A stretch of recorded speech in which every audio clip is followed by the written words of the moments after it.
রাসূল পাক সাল্লাল্লাহু আলাইহি ওয়াসাল্লাম হাদিসে এসেছে,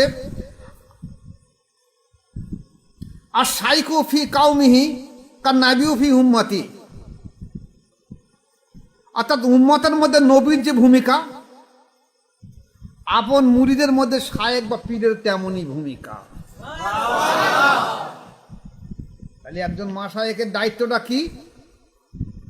আল্লাহ পর্যন্ত পৌঁছে দেওয়া। এখন আপনি যদি মাশায়েখকে ওই আদম আলাইহিস সালামের মতন ঠনঠনে মূর্তি খুঁজে নেন, যে উনিও তো বাজার করে, খায় দায়, সংসার করে, বিবি বাল বাচ্চা করে, তাহলে কিন্তু আপনি ঈমান পাবেন না। যেমন আজাদিল পাইনি, আপনিও পাবেন না।